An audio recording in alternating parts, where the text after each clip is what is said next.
परमेश्वर का वचन बाइबल मुझे क्यों पढ़ना है, वो विषय पे थोड़ा सा आज हम मनन करेंगे। सबसे पहली बात, बाइबल क्यों पढ़ना है? क्योंकि ये परमेश्वर का वचन है।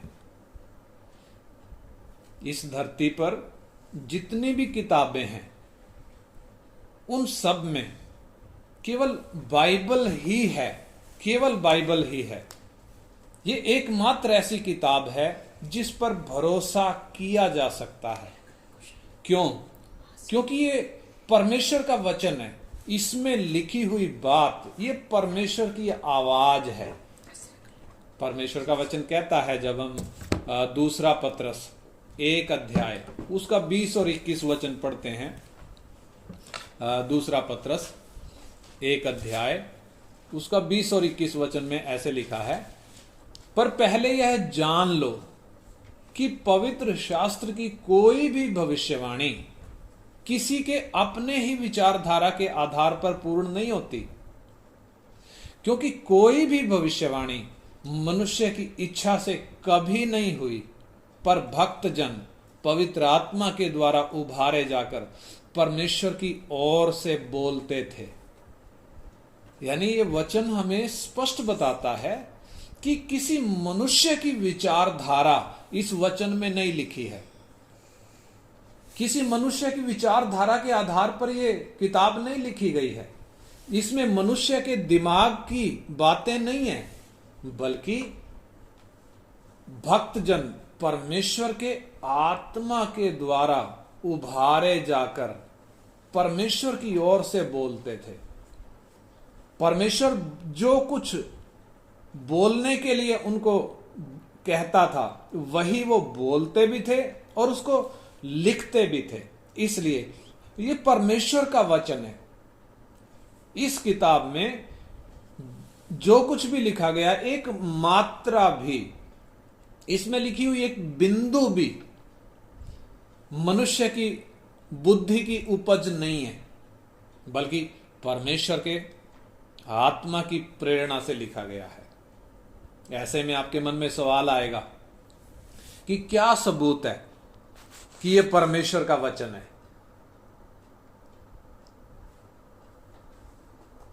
उसका जवाब, इस बाइबल में जो कुछ भी लिखा है, इसमें जो लिखा है, और जब हम जीवन में देखते हैं, मानव इतिहास में जब हम देखते हैं, दुनिया के इतिहास को जब हम देखते हैं,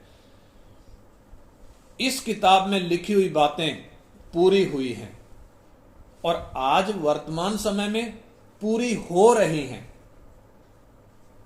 और आने वाले टाइम में इसमें लिखी हुई बातें पूरी होने जा रही हैं। जैसा लिखा है वैसा ही पूरा होना, ये इस बात का पर्याप्त सबूत है कि यह परमेश्वर का वचन है। अगर हम दुनिया को देखें, यह दुनिया किस दिशा में जा रही है? दुनिया में बहुत सारी घटनाएं घट रही हैं। धरती का वातावरण गर्म हो रहा है, पानी के भंडार, तेल गैस के भंडार वो कम होते जा रहे हैं, प्रदूषण बढ़ता जा रहा है। हम इन सब समस्याओं से वाकिफ हैं। ये दुनिया किस दिशा में जा रही है? इस दुनिया का अंत कैसे होगा? बेशक इस दुनिया के लोग इन सवालों का जवाब नहीं जानते, परंतु बाइबल में, परमेश्वर के इस वचन में स्पष्ट तौर पर लिखा हुआ है कि यह जगत का अंत कैसे होगा, यह दुनिया किस दिशा में जा रही है। हजारों साल पहले ये बातें स्पष्ट रूप से लिखकर परमेश्वर के वचन में परमेश्वर ने हमारे हाथ में दे दी हैं। तो ये बात प्रमाणित करती है कि ये परमेश्वर का वचन है और परमेश्वर का वचन है, इसलिए पूरा भी हो रहा है। मनुष्य नहीं जानता कल क्या होगा। कोई गुरु सतगुरु नहीं जानता आने वाले समय में क्या होने वाला, लेकिन परमेश्वर ने जब जगत बनाया था, जगत के बनाने से पहले ही उसने जगत का अंत भी भविष्य ज्ञान में देख लिया था, क्योंकि परमेश्वर सर्वज्ञानी है। हमारे पैदा होने से पहले उसने हमारा जीवन भी देख लिया और हमारा अंत भी देख लिया। इसलिए वो सब कुछ जानने के कारण उसने आने वाले टाइम में होने वाली बातें लिख कर दी हैं। यह साबित होता है इससे कि यह परमेश्वर का वचन है। इसलिए जब एक व्यक्ति इस वचन को पढ़ता है तब उसे एहसास होता है यह वचन कितना आशीषित है। दूसरी बात जो हम देखेंगे, मुझे बाइबल क्यों पढ़नी चाहिए। जब हम बाइबल पढ़ते हैं हमें मालूम पड़ता है कि परमेश्वर कौन है। यानी पवित्र शास्त्र बाइबल ही एकमात्र ऐसा पवित्र ग्रंथ है जो हमें बताता है कि परमेश्वर कौन है। जब हम सृष्टि को देखते हैं, सारी सृष्टि परमेश्वर के अस्तित्व को बयान करती है। यानी सृष्टि बता रही है कि एक परमेश्वर है, एक सृष्टिकर्ता है। दूसरी तरफ यह परमेश्वर का वचन बाइबल यह प्रमाणित करता है कि वो परमेश्वर कौन है। दुनिया के लोग भी इस बात को मानते हैं कि एक परमेश्वर है, एक बनाने वाला है, एक शक्ति है, एक ताकत है जिसने सब कुछ को बनाया और जो सब कुछ को चला भी रहा है। हर कोई इस बात को मानता है, परंतु वो है कौन, ये कैसे पता चलेगा। परमेश्वर का वचन बाइबल इस बात को स्पष्ट तौर पर प्रमाणित करता है, वर्णन करता है कि वो परमेश्वर कौन है। दुनिया जब उस परमेश्वर को एक शक्ति के रूप में समझती है कि वो एक शक्ति है, उसका कोई आकार नहीं है, लेकिन वो एक शक्ति है, वो एक ज्योति है करके दुनिया के लोग समझते हैं। परंतु ये बाइबल हमें बताती है कि परमेश्वर कोई शक्ति नहीं है, बल्कि वो एक व्यक्ति है। व्यक्ति का मतलब वो बोलता है, वो देखता है। यानी जिसने आंखें बनाई वो खुद देखता है, जिसने हमारा दिमाग बनाया वो खुद महाबुद्धिमान है, जिसने हमारा मुंह बनाया वो खुद बोलता है, जिसने हमारे कान खोद कर बनाए वो खुद सुनता है। वो शक्ति नहीं है, वो व्यक्ति है, वो पवित्र है, वो सच्चा न्यायी है, वो धर्मी है, कभी भी पक्षपात नहीं करता। यह बाइबल प्रकट करती है इस बात को। वो हमारा पिता है जो हमसे प्रेम करता है, अनुग्रहकारी है, वो अति करुणा में है। लेकिन बेशक वो हमसे प्रेम करता है, अनुग्रह करता है, करुणा भी करता है, परंतु पाप को किसी भी कीमत पर वो स्वीकार नहीं करेगा। परमेश्वर का वचन हमें स्पष्ट तौर पर बताता है परमेश्वर जो सृष्टि करता है, जिसने सारी चीजों को बनाया है, बेशक उस परमेश्वर को किसी ने कभी नहीं देखा और ना ही कोई मनुष्य उसे कभी देख सकता है। लेकिन परमेश्वर का वचन बाइबल यह हमें बताती है कि वो हमारा पिता है। यीशु मसीह ने उसे हम पर पिता के रूप में प्रकट किया है। परमेश्वर का वचन यूहन्ना 1 अध्याय उसका 18 वचन में लिखा है। यूहन्ना 1 अध्याय उसका 18 वचन, यूहन्ना 1 अध्याय का 18 वचन। परमेश्वर को किसी ने कभी नहीं देखा, एकलौता पुत्र जो पिता की गोद में है उसी ने उसे प्रकट किया। हाँ, परमेश्वर को किसी ने कभी नहीं देखा, लेकिन इकलौता पुत्र जो पिता की गोद में है उसी ने उसको प्रकट किया। क्या कहकर प्रकट किया? पिता की गोद में, यानी पिता। पिता करके प्रकट किया। प्रेम करने वाला पिता। दुनिया जिसको शक्ति समझती है वो हमारा पिता है। कितना सौभाग्य की बात है हमारे लिए, हमारा एक बाप है। हम अनाथ नहीं हैं। जिसने हमें रचा वो हमें संभालता है, हमारी श्वासों को चलाता है, वो हमारा पालन पोषण करता है, वो हमारी हर जरूरत को पूरा करता है। उसने आज तक हमें जिंदा रखा। यानी कितना महान परमेश्वर है, ये बाइबल प्रकट करती है। और तीसरी बात, क्यों हमें बाइबल पढ़ना चाहिए? ये बाइबल हमें परमेश्वर की योजना के बारे में बताती है। परमेश्वर की योजना क्या है?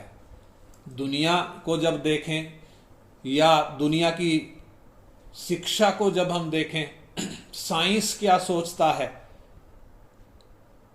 किसी को भी मालूम नहीं है परमेश्वर ने ये संसार क्यों बनाया, ये ब्रह्मांड क्यों बनाया। पढ़ा लिखा इंसान सोचता है कि एक बड़ा विस्फोट हो गया और धरती बन गई और घूमने लग गई। ये क्यों बनाया गया है नहीं मालूम। यानी संसार का ज्ञान किस काम का, थोड़ा सा जानकारी आ जाती है, परंतु परमेश्वर का विषय मालूम नहीं है, परमेश्वर की योजना मालूम नहीं है। लेकिन बाइबल हमें बताती है कि परमेश्वर ने पृथ्वी और आकाश को क्यों बनाया। सूरज है, चांद है, तारे हैं, कितनी गैलेक्सियां हैं, कितना बड़ा ब्रह्मांड है, यह धरती है, धरती का सौर मंडल है, धरती कैसे घूमती है, कैसे भाग रही है, चल रही है, कैसे मौसम बदलते हैं, कैसे दिन रात बनते हैं, महीने, साल। क्यों परमेश्वर ने यह सब बनाया? मनुष्य को क्यों बनाया गया? इंसान को नहीं मालूम।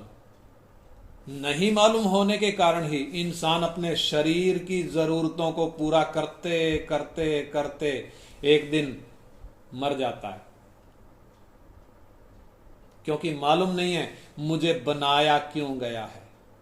लेकिन बाइबल हमें बताती है परमेश्वर ने आकाश धरती को क्यों बनाया, सृष्टि को क्यों बनाया, हम मनुष्यों को क्यों बनाया। एक परमेश्वर के वचन में जब हम पढ़ते हैं रोमियो की पत्री, रोमन्स चैप्टर 11 वर्स 36, 11 का 36।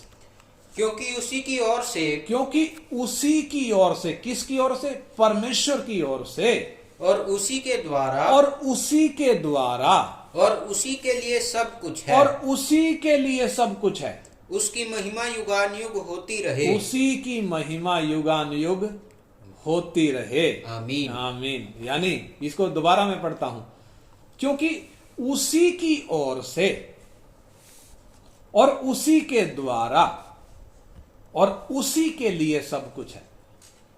यानी सब कुछ परमेश्वर की ओर से है, परमेश्वर के द्वारा है और परमेश्वर ही के लिए बनाया गया है। यानी परमेश्वर ने सारी चीजें किसके लिए बनाई? अपने खुद के लिए। जब नीति वचन 16 का 4 पढ़ते हैं तो नीति वचन 16 का 4, उधर भी परमेश्वर के उस उद्देश्य को प्रकट किया गया है, क्यों परमेश्वर ने बनाया। हाँ, यहोवा ने सब वस्तुएं, यहोवा ने सब वस्तुएं विशेष उद्देश्य के लिए बनाई हैं। विशेष उद्देश्य के लिए बनाई। इंग्लिश में पढ़े तो अपने लिए बनाई हैं। उधर स्पष्ट लिखा है परमेश्वर ने सब वस्तुएं अपने लिए बनाई हैं, वर्ण दुष्ट को भी विपत्ति भोगने के लिए बनाया है। हाँ, दुष्ट को भी किस काम के लिए बनाया है? विपत्ति भोगने के लिए बनाया है। एक और वचन कुलूसी 1 का 16, कुलूसियों की पत्री 1 अध्याय का 16 वचन, यीशु मसीह के विषय में लिखा उधर। यीशु मसीह जो परमेश्वर का प्रतिरूप है। हाँ, क्योंकि उसी में सारी वस्तुओं की सृष्टि हुई। किसमें? यीशु मसीह में। क्योंकि उसी में सारी वस्तुओं की सृष्टि हुई, स्वर्ग की हो, चाहे आकाश की हो, सूरज चांद तारे आकाश की हो, स्वर्ग की हो, अथवा पृथ्वी की, या पृथ्वी की हो। पहाड़ हैं, समुद्र हैं, पेड़ पौधे हैं, जानवर हैं, पशु हैं, पक्षी हैं, मछलियां हैं, या फिर हम मनुष्य हैं। स्वर्ग की हो चाहे पृथ्वी की, देखी या अनदेखी, या विजिबल हो या इनविजिबल, यानी दिखने वाली चीजें हो या ना दिखने वाली चीजें हो। ना दिखने वाली कौन कौन सी हैं? स्वर्गदूत हैं, आत्मिक शक्तियां हैं, शैतान है। अनदेखी चीजें जो दिखती नहीं है, दिखने वाली हम मनुष्य हैं, पशु हैं, जानवर हैं, सूरज है, धरती है। चाहे दिखने वाली हो चाहे ना दिखने वाली हो। हाँ, क्या सिंहासन, क्या प्रभुताएं, क्या प्रभुताएं, क्या प्रधानताएं, क्या प्रधानताएं, क्या अधिकार, क्या अधिकार, सारी वस्तुएं, सारी वस्तुएं उसी के द्वारा और परमेश्वर ही के द्वारा और उसी के लिए सृजी और गई हैं। उसी के लिए सृजी गई हैं। किसके लिए? यानी मुझे किसके लिए सृजा गया? परमेश्वर के लिए। आपको किसके लिए सृजा गया है? आपके लिए नहीं, परमेश्वर के लिए। लेकिन जरा सोच कर देखें, हम अपने जीवन में चलते कैसे हैं? हम तो अपने मालिक खुद ही बने बैठे हैं। लेकिन हमारे जीवन का मालिक वास्तव में हम नहीं है, जिसने बनाया वो है असली मालिक। उसने अपने लिए बनाया है, और जब उसकी इच्छा के बिना हम चलते हैं, मालूम है कितना संघर्ष है, कितना संघर्ष है। यानी इस बात से हमें क्या पता चलता है? परमेश्वर ने ये सारी चीजें जो बनाई हैं, एक बड़े मकसद से बनाई हैं। परमेश्वर की एक बड़ी योजना है। ये नहीं है कि सब कुछ अपने आप चल रहा है, चलता जा रहा है, चलता जा रहा है, आगे मालूम नहीं क्या होगा क्या नहीं होगा। ये दुनिया की सोच है। परंतु बाइबल हमें बताती है परमेश्वर की एक स्पष्ट योजना है, जिसके तहत सारी सृष्टि को बनाया गया, जिसके तहत हम मनुष्यों को बनाया गया है। और चौथी बात हम देखते हैं, परमेश्वर का वचन बाइबल हमें क्यों पढ़ना चाहिए? कारण उसके पीछे, क्योंकि ये जीवन का यथार्थ हमें समझाता है। यथार्थ का मतलब जीवन का सत्य, यानी मनुष्य के जीवन की वास्तविक दशा यह बाइबल हमें बताती है। मनुष्य बेशक अपने आप को बुद्धिमान समझता है, बेशक अपने आप को भक्त समझता है, भक्ति करने वाला, पुण्य करने वाला, अपने आप को बेशक बड़ा ऊंचा समझता है। लेकिन बाइबल मनुष्य के बारे में क्या बताती है? मनुष्य का सही स्पष्ट चित्रण परमेश्वर के वचन बाइबल में हमें मिलता है। देखिए, पढ़ेंगे पहला पत्रस 1 अध्याय का 24 और 25 वचन। पहला पत्रस 1 अध्याय उसका 24 और 25 वचन। क्योंकि हर एक प्राणी, हर एक मनुष्य घास के समान है। किसके समान है? घास के समान है। घास के समान है। और उसकी सारी शोभा घास के फूल के समान है। घास के फूल के समान है। घास सूख जाती है, घास सूख जाती है, और फूल झड़ जाते हैं, और फूल झड़ जाता है। यह है मनुष्य की दशा। परंतु प्रभु का वचन युगानुयुग स्थिर रहता है। हाँ, स्थिर रहने वाला कौन है? आसमान जो हमें दिखाई दे रहा है, धरती जो हमें दिखाई दे रही है, धरती की सारी सृष्टि जो हमें दिखाई दे रही है, इनमें से कुछ भी सदा काल तक स्थिर रहने वाला नहीं है, यह सब हटने वाला है। सिर्फ हमारे हाथ में जो परमेश्वर का वचन परमेश्वर ने में लिख कर दिया है, हमारे समझने की भाषा में, ये युगानुयुग स्थिर रहेगा। और ये मनुष्य की दशा को कैसे बयान करता है? मनुष्य की दशा मैदान के घास की तरह है। घास पे जो फूल लगता है कितने दिन के लिए लगता है? वही तो है, उतना ही है इंसान की शोभा। बड़े बड़े बलवान आए, बड़े बड़े ज्ञानवान आए, बड़े बड़े पहलवान आए, लेकिन चले गए, नामो निशान मिट गया, भाप की तरह खत्म हो गए, किधर गए मालूम नहीं। इतिहास में बड़े बड़े नाम मिलते हैं हमें, जिन्होंने बड़े बड़े काम भी किए, बड़ी लड़ाइयां लड़ी, बड़े लोगों को मारा भी है, बड़ी बड़ी बातें भी बोली हैं, लेकिन कहां गए? खत्म। उनकी हवा तक आज दिखाई नहीं देती, उनकी छाया तक आज दिखाई नहीं देती। घास के फूल की मानिद इंसान का जीवन, भाप की तरह इंसान का जीवन। यानी बाइबल इंसान के जीवन के यथार्थ को प्रकट करती है। जब आप बाइबल पढ़ेंगे तो आपको मालूम चलेगा कि इंसान की ऐसी दयनीय स्थिति क्यों है,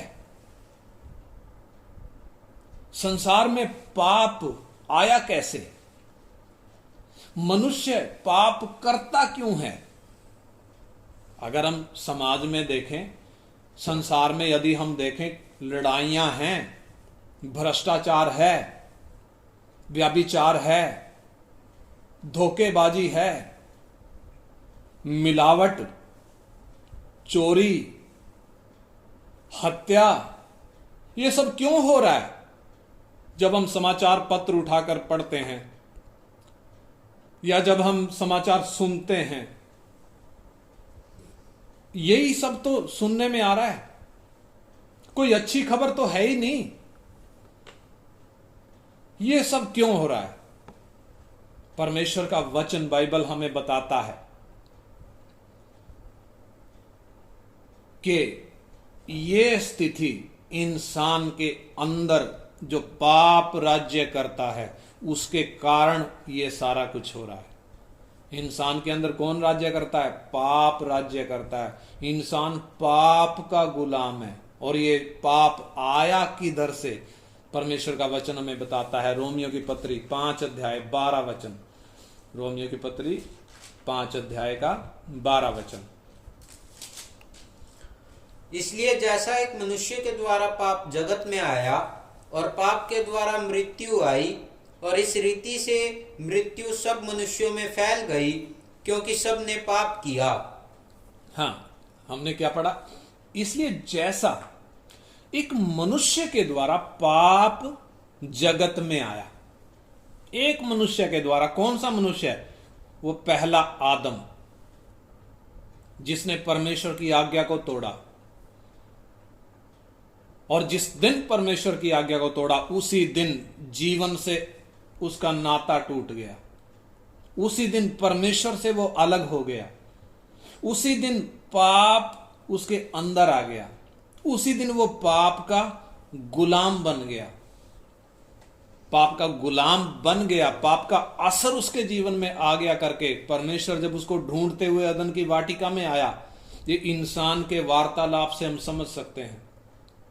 इंसान कैसे झाड़ियों में जा छिपा, कैसे अपने प्रयास करके पेड़ के पत्ते लपेटकर अपना नंगापन ढांपने की कोशिश करी। इंसान की दशा को बताती है, कैसे पाप ने इंसान की दयनीय स्थिति कर दी। और परमेश्वर का वचन रोमी 6 का 23 में लिखा है, पाप की मजदूरी तो मृत्यु है। पाप की मजदूरी मृत्यु है। यानी इंसान पाप की गुलामी में जीते जी है और मौत उसके सामने मुंह फैलाए खड़ी है और इंसान मौत के मुंह में चला जाता है, दोबारा कभी लौटकर वापस नहीं आता। जितने मरे कोई वापस नहीं आया, कोई बताने नहीं आया मेरी दशा क्या है। परंतु परमेश्वर का वचन बाइबल हमें बताता है, जीवन के इस यथार्थ को हमें समझाकर हमें खोल कर देता है। बेशक इंसान भक्ति के काम करके परमेश्वर को खुश करने का प्रयास कर रहा है, लेकिन परमेश्वर का वचन हमें बताता है कि परमेश्वर इंसान के भक्ति के काम, इंसान के धर्म के कामों को कैसे देखता है। परमेश्वर की नजरों में इंसान के धर्म के काम मैले चिथड़े हैं, और जब इंसान ऐसे काम कर रहा है परमेश्वर की नजरों में अशुद्ध वस्तु के जैसा है, सूखे पत्ते की तरह है जिसको हवा ने उड़ा दिया। इसके अलावा इंसान अंधेरे में होने के कारण, अंधकार में होने के कारण जानता नहीं है कि मैं कहां से आया हूं, जानता नहीं है कि मैं इस धरती पर क्यों आया हूं, और यह भी नहीं जानता मैं मरने के बाद मेरा अगला ठिकाना कौन सा है, मैं जा कहां रहा हूं। क्यों नहीं जानता? क्योंकि शरीर की आंखें तो बेशक खुली होंगी, परंतु समझ की आंखें बंद हैं, अंधेरे में हैं। अगर जीते जी ये नहीं जाना तो अनंत काल के लिए अंधकार में चला जाएगा। परंतु परमेश्वर का वचन हमें बताता है इंसान इस जगत में आया क्यों, इंसान कब से उसके जीवन की शुरुआत होती है और कहां उसका अगला ठिकाना है। परमेश्वर का वचन हमें साफ साफ बता कर देता है। परमेश्वर है जो इंसान की आत्मा को रचता है। गर्भ में परमेश्वर इंसान के केवल शरीर को ही नहीं रचता, परंतु शरीर में प्राण और आत्मा को भी रचता है। वहां से है इंसान की शुरुआत। शरीर तो थोड़े समय का है, कुछ सालों का है, परंतु ये आत्मा और प्राण जिसकी शुरुआत गर्भ से हुई है, इसको आगे अंत नहीं है, यह अनंत काल तक रहेगा। और शरीर में रहते हुए इंसान ने जो कुछ किया है उसका परिणाम उसको अनंत काल तक आत्मा और प्राण में भुगतना पड़ेगा। यानी परमेश्वर का वचन आने वाले टाइम में होने क्या जा रहा है इंसान के साथ, मरने के बाद वो जा कहां रहा है, परमेश्वर से मेल नहीं हुआ तो उसकी दशा क्या होगी, और परमेश्वर से मेल हुआ है तो वो किस स्थिति में होगा। परमेश्वर का वचन हमें साफ तौर पर प्रकट करके देता है। जो विश्वास करते हैं वो अपने प्रभु यीशु का बादलों पर आने का इंतजार कर रहे हैं। जो विश्वास में मर गए, मालूम है एक दिन जिएंगे। तुरही की आवाज सुनते ही वह बादलों पर होंगे, और जो विश्वास करते हुए जिंदा हैं बदल कर बादलों पर पहुंचेंगे अनंत काल तक अपने प्रभु के साथ रहने के लिए।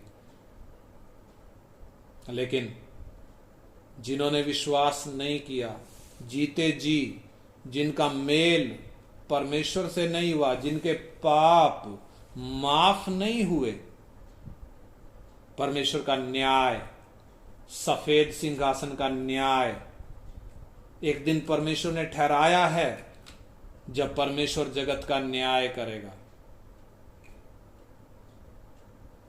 कोई प्राणी जो इस धरती पर आया, इंसान उस न्याय से बच नहीं सकेगा। और पांचवी बात हम देखते हैं, बाइबल क्यों हमें पढ़नी चाहिए। बाइबल परमेश्वर का वचन, इसके विषय में लिखा है दूसरा पत्रस 1:19, दूसरा पत्रस 1 अध्याय का 19 वचन, दूसरा पत्रस 1 अध्याय 19 वचन।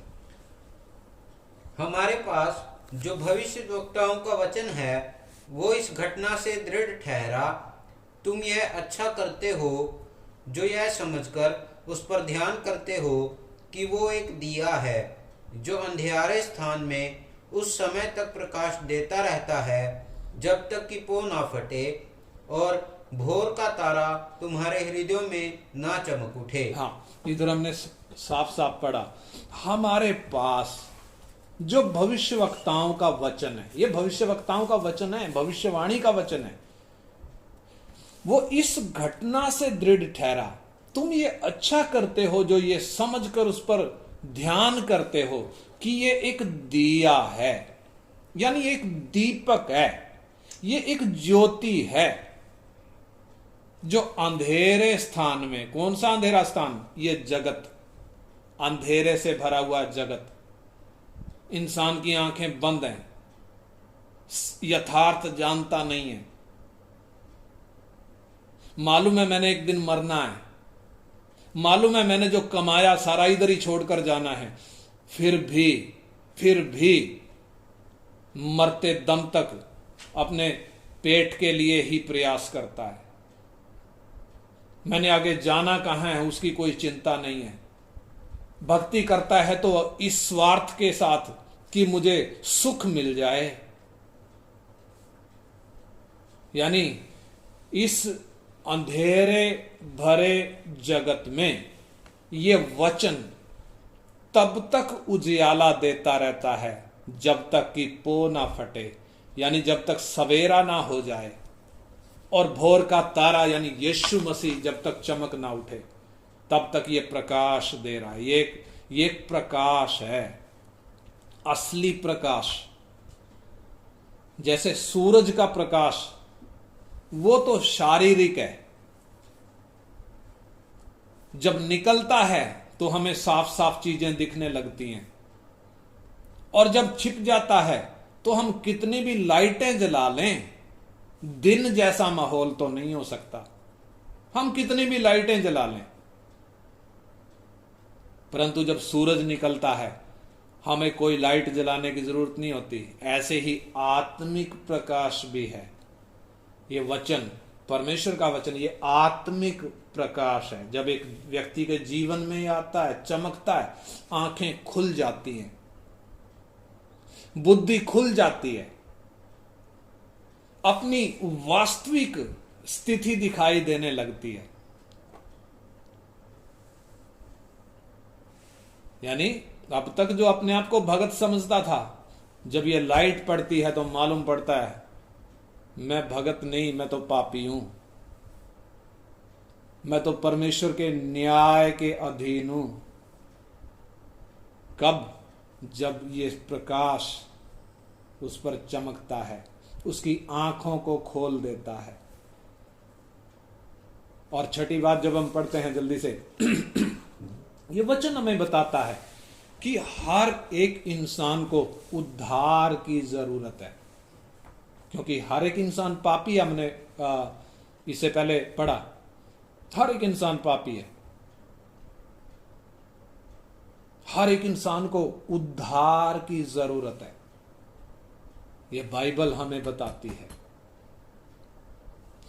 मनुष्य तो अपने आप को बुद्धिमान समझता है,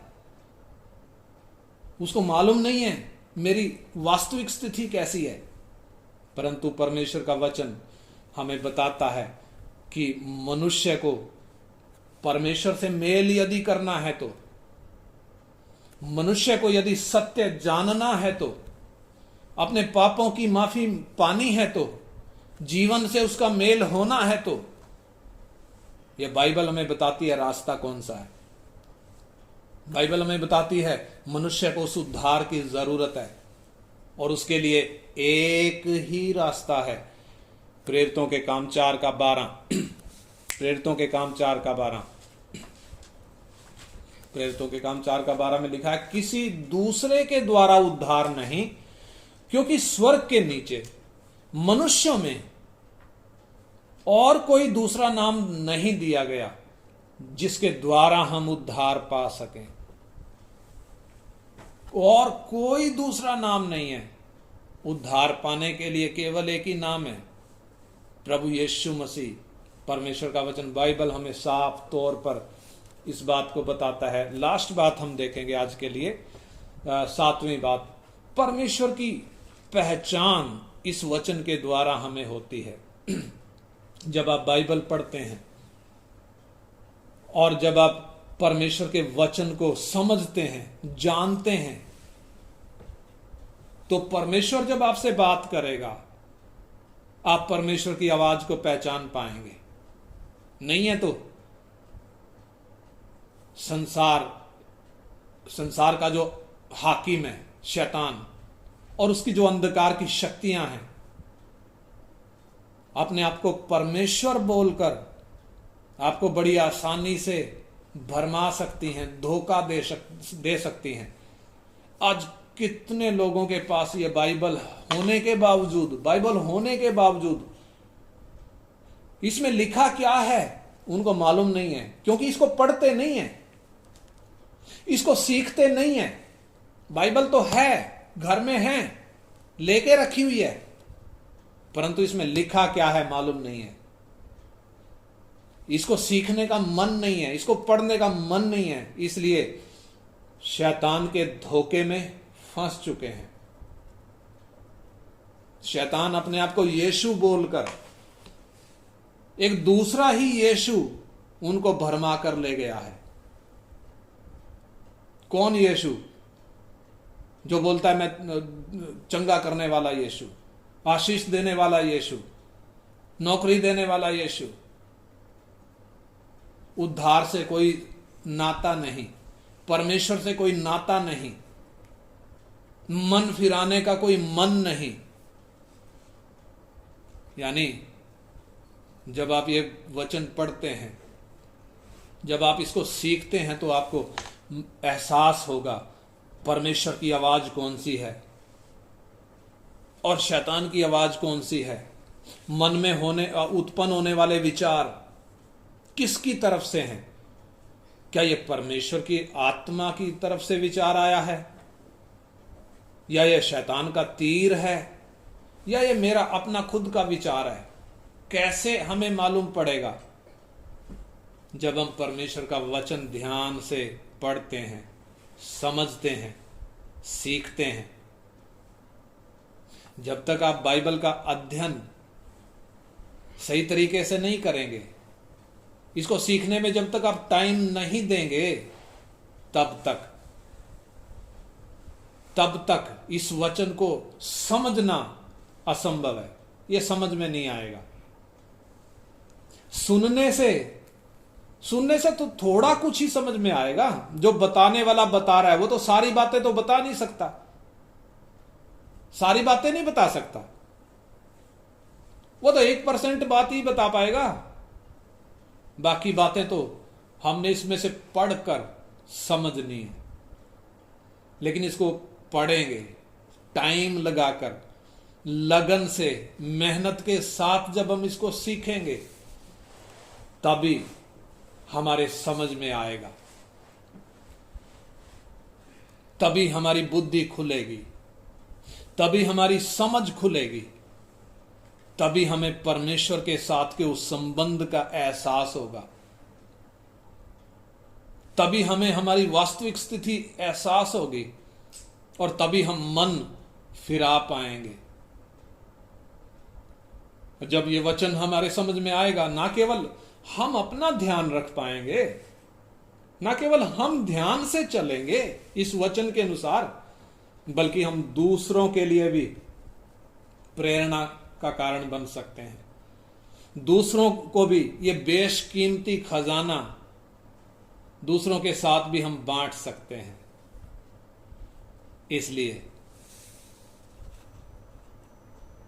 इसलिए आइए हम अपने जीवन को जांच कर देखें। बाइबल तो मेरे पास है, लेकिन क्या मैं लगन के साथ इसको पढ़ता हूं? क्या मैं लगन के साथ इसको पढ़ती हूं? क्या इसको सीखने का मेरा मन है? नहीं है तो यही वचन न्याय का कारण भी बन जाएगा। वो धनी मनुष्य, यीशु मसीह वो लाजर और धनी मनुष्य का जो वृतांत बताते हैं, वो धनी मनुष्य के घर में मूसा और भविष्यवक्ताओं की किताबें थी, यानी पुराना नियम उसके घर में था, परंतु उसने कभी ध्यान नहीं दिया, उसने कभी पढ़ा नहीं, इसलिए उसके जीवन में कोई बदलाव नहीं आया। वो पैसे के पीछे लगा रहा, वो संसारिक धूमधाम के पीछे ही लगा रहा। मैं इस धरती पर आया क्यों, मेरा अगला ठिकाना कौन सा है, कभी ध्यान नहीं दिया। और मालूम है बाद में प्रभु जब उस घटना के बारे में बता रहे हैं, उस व्यक्ति की दशा कैसे। अगर आज हमने ये वचन जब मेरे हाथ में परमेश्वर ने दिया है, इसको लगन के साथ ध्यान के साथ नहीं पढ़ा, नहीं समझा और अपने जीवन को इसके अनुसार नहीं ढाला, तो यही वचन न्याय का कारण ना बन जाए। इसलिए आइए हम अपने जीवनों को जांच कर देखें और हम प्रार्थना के साथ, लगन के साथ आज एक समर्पण करें। परमेश्वर के इस वचन को मैं पढ़ूंगा, परमेश्वर के वचन को मैं सीखूंगा, मैं सीखूंगी, ताकि जीवन का यथार्थ मेरे समझ में आ जाए, ताकि परमेश्वर की योजना मेरे समझ में आ जाए, ताकि परमेश्वर कौन है, उसने मुझे बनाया क्यों है, इस धरती पे भेजा क्यों है, मेरी समझ में आ जाए। आइए हम उस समर्पण के साथ प्रार्थना करें। हालेलुया।